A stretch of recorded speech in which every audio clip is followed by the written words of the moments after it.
I think I'm kind of privileged in the way that I've come across lots of different people in my life. You know, people from all different types of walks of life, you know, different worldviews.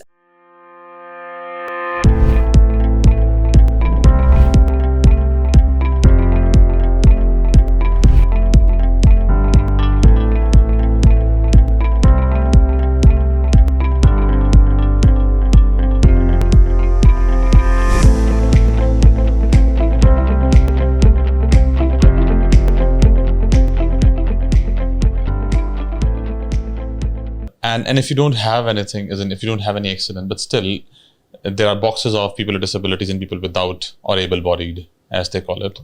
It's just, you know, as you grow old, you'll have functional impairments. You'll not be able to feed yourself. You'll not be able to walk around. You'll have somebody taking care of you. And that's some form of disability. So everybody will have some form of functional impairments or disability. It's just a matter of time. So everybody's in the same box. Yes, absolutely. A very simple demonstration of that. I was presenting to the executive management team at City of Melville many years ago about employment issues for people with disability and encouraging the council to offer more employment opportunities. And I believe he was a CEO. As I said, it was quite a number of years ago now, but I think he was a CEO. He got up after we had concluded our presentation and he just removed his glasses. That was his demonstration of that if he doesn't have his glasses, he's also impaired. And you know, when you look at such simple examples, exactly what you're saying, the difference actually isn't as much as someone like me thought before I worked in the sector. Very powerful. And could you talk a bit more on your initial interactions with people before the disability, around your education and before your family, as in what defined your beliefs and values? There were people living with disability in my life before I started working in the sector, but growing up, I don't ever recall there being a separation. Quite close family, friends of ours, one of their children had a significant deteriorating disability. And to me, he was just my friend's brother.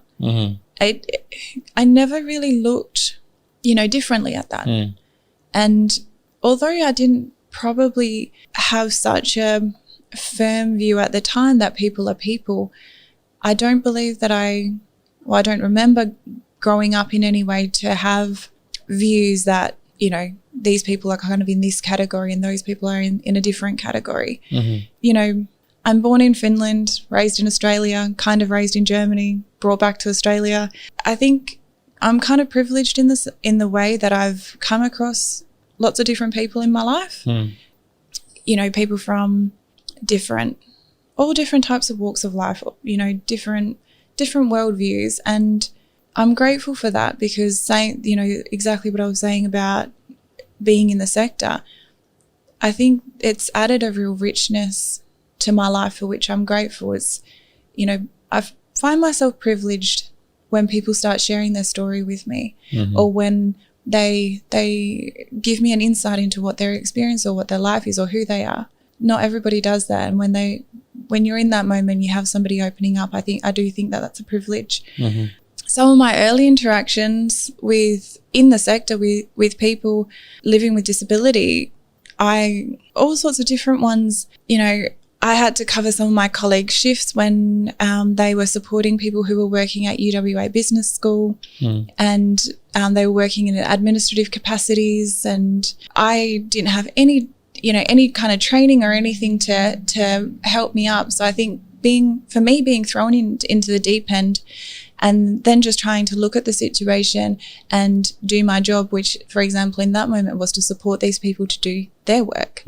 It really made me have to sit back, observe, and kind of be guided by them.